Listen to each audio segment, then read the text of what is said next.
estuvimos hablando de las emociones y en concreto yo he hablado de las emociones y las conversaciones dentro de las organizaciones. Entonces he planteado cómo cada vez menos tenemos oportunidades de hablar cara a cara, cómo en el entorno mediático y digital en el que estamos todos inmersos, cada vez hay menos oportunidades de que aparezca incluso la voz, porque prácticamente nos manejamos con mensajes de texto y cuando aparece la voz, aparece una voz controlada que no expresa prácticamente emociones y tenemos, por tanto, como más ansiedad social respecto de los contactos cara a cara en donde está presente el cuerpo. Esto también pasa a las organizaciones. Las organizaciones tienen una serie de procesos, de dispositivos, podríamos llamarle, que no tienen muy en cuenta la presencia física de la persona.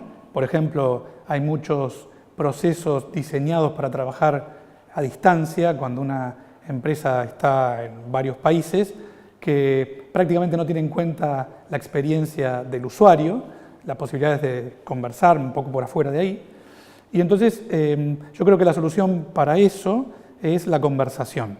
Entonces lo que he planteado es que para la gente de comunicación el principal destinatario de sus esfuerzos tiene que ser el líder, el manager, el gerente, que es quien, por un lado, recibe todas las inquietudes de los empleados, de los colaboradores, y por otra parte, muchas veces recibe líneas con las que no está muy de acuerdo de la dirección de la compañía. Y entonces está como tironeado por los dos extremos, ¿no? Entonces, muchas veces son gente que es muy competente desde el punto de vista técnico, pero que no tiene suficientes competencias conversacionales, de relación, de comunicación.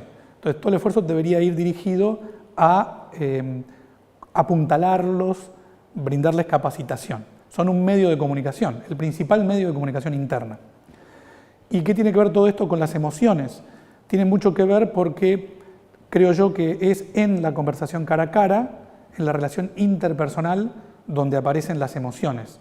Las emociones son como una puerta de entrada, podríamos decir, entre ese mundo más racional, abstracto, que es el mundo de las compañías, de las organizaciones, a el mundo más íntimo, personal, subjetivo, y que se pueda pasar de uno al otro, que uno pueda llevar su emocionalidad también al lugar de trabajo, es imprescindible para que el trabajo para las personas tenga un sentido. ¿Cómo ir del trabajo en modo empleo al trabajo en modo pasión? De un trabajo que se hace por dinero a un trabajo que apasiona, que moviliza y que se centra en el impacto. Bueno, ¿cuáles son las teclas que genera esa llama que nos hace apasionarnos por lo que hacemos? Bueno, básicamente son tres. En primer lugar, la percepción de pertenencia, el sentirte parte de un grupo valioso, de un grupo que te apoya y del que te sentís también aportando y contribuyendo. Después, la percepción de competencia, algo que las organizaciones tienen que trabajar cada vez mejor. Cómo percibimos en nuestro trabajo que estamos haciendo las cosas bien, que estamos mejorando, que estamos aprendiendo, tenemos oportunidades de mejora, oportunidades de corregir lo que no hacemos bien. Este ida y vuelta en el trabajo cotidiano, con información útil para que tu trabajo sea cada vez más valioso, es algo enormemente movilizador. Y la tercera tecla que enciende la llama del trabajo que apasiona es la relevancia, la conciencia de que estás haciendo algo que verdaderamente vale la pena, que tiene impacto, que tu trabajo no solamente lo estás haciendo bien, no solamente lo estás haciendo con gente buena, sino que además estás cambiando el mundo, estás aportando algo valioso a toda la humanidad. Es interesante porque tendemos a pensar el mundo desde la vista y la lógica de la vista no tiene nada que ver con la lógica del olfato. Y es interesante también porque la lógica de las emociones se parece mucho más a la lógica del olfato que a la de la vista. Por ejemplo, no hay unidades discretas a la hora de hablar de cuestiones de olfato. Acá pueden haber 3 o 4 nubes de distintos olores compitiendo y de pronto va a ganar una y de pronto va a ganar otra. Y las variables que hacen que una vaya para arriba y una vaya para abajo son muchas y muy distintas. En el caso de las emociones pasa algo similar, ¿no? Uno no está siempre totalmente alegre o totalmente triste, o ni siquiera con categorías, ¿no? Yo creo que las categorías son algo que inventamos para tratar de darle forma a algo que no tiene mucha forma. pero que hoy nos damos cuenta que acompaña a razón en un montón de cuestiones, en un montón de decisiones y cada vez son más importantes. Por otra parte, y como ancla con el interés de este seminario que pasa por la relación de las emociones dentro de los entornos laborales, empecé a hablar de cómo huelen los entornos laborales y quién gestiona esos olores, que por lo general es la gente que limpia, ¿no? Entonces, cómo hacer gestión de esas fragancias y lo difícil que es dar con una fragancia que sea adecuada para todos, ¿no? Porque si vos pones una fragancia en un lugar, mucha gente le va a dar alergia y además a mucha gente no le va a gustar, básicamente por lo más importante, tal vez que dije en toda la charla, que es que los olores se asocian mucho a la primera vez que los oliste. Entonces son altamente idiosincráticos y cada uno tiene su historia olfativa que no se comparte. Hablamos de comunicación no verbal cuando nos referimos a toda aquella comunicación que tiene lugar a través de canales diferentes a los de la palabra hablada o escrita. Nos referimos entonces a todo lo que comunicamos con nuestro rostro, fundamentalmente la expresión facial de las emociones, y dentro de ellas las más básicas, las más importantes para la humanidad, que son la sorpresa, la alegría, la tristeza, el temor, la ira, el asco y el desprecio.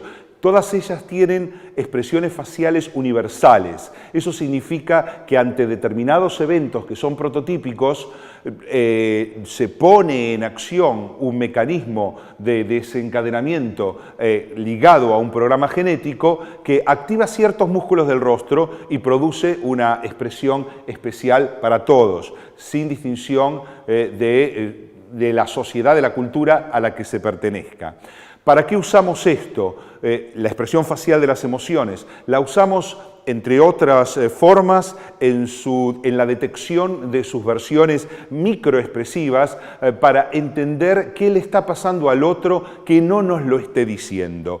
De manera tal que cuando una persona produce una expresión facial micromomentánea de un cuarto de segundo, que está en el límite de la capacidad de percepción del ojo, pero que se puede aprender a percibir a través de un entrenamiento específico, cuando detectamos esas microexpresiones, podemos intervenir de manera verbal para tratar de formular una pregunta, por ejemplo, que ayude a la otra persona a expresar lo que siente y que no nos ha dicho. Es, por lo tanto, una manera de desarrollar estrategias de empatía que son muy profundas, pero además está todo lo que decimos a través del cuerpo, es decir, a través del movimiento de nuestro tronco, de nuestras piernas, de nuestros brazos y otros gestos que hacemos con el rostro que no están ligados a la expresión de las emociones más básicas, sino a estados cognitivos o intencionales, que también podemos aprender a reconocer y que también nos pueden servir para, a través de técnicas verbales, de estrategias de intervención verbal, poder entender mejor lo que le pasa al otro y también, por supuesto, de esa manera entender qué nos pasa a nosotros mismos. Bien, de manera tal que la comunicación no verbal puede ser aplicada para el desarrollo de estrategias de empatía en contextos, por ejemplo, de trabajo en equipo, que son muy centrales al desempeño de las organizaciones. Habitualmente en las empresas y en la vida pareciera ser que hay que ser lógico por un lado y racional, sobre todo en el trabajo, y emocional afuera, en casa, en lo que se llama la vida personal, como si trabajar no fuera vida personal. Y en realidad lo que intenté explicar en media hora es que las personas somos como si fuéramos una gran pizza que nos divide la sociedad en tres partes: pensamientos, ideas, creencias, emociones, sensaciones corporales, nuestros 5 sentidos, y por el otro lado las acciones, los comportamientos. Y pareciera ser que esas cosas son aisladas, cuando en realidad las tres somos uno. Como si sentir, y pongo la mano acá, fuera desde acá, y actuar fuera desde acá, y pensar fuera desde acá. Bueno, yo no soy especialista en cerebro, pero los especialistas dicen que en los últimos tiempos se ha demostrado que todo sale de acá, del cerebro y de nuestras conexiones cerebrales. Y en realidad la emoción condiciona mi comportamiento y mi comportamiento condiciona mi pensamiento. Si yo creo que algo no me va a salir, y yo tengo ese pensamiento y lo tomo como una afirmación, eso me va a generar una emoción particular, desfavorable, por ejemplo, en mi lugar de trabajo, y a la hora de actuar, seguramente mi postura corporal va a tener que ver con ese no me va a salir. Y como no me va a salir, voy a decir, ¿viste? No me salió. Esa famosa profecía autocumplida que tiene que ver con que cualquiera de las 3 partes de la pizza influye en el resto. La buena noticia es que también podemos hacer un cambio de adentro hacia afuera. Podemos modificar nuestros pensamientos, modificar nuestras creencias para modificar las emociones y modificar nuestra postura corporal y desde ahí modificar el comportamiento. Lo importante es saber qué queremos, cuál es nuestro objetivo, incluir siempre las emociones porque eso somos las personas.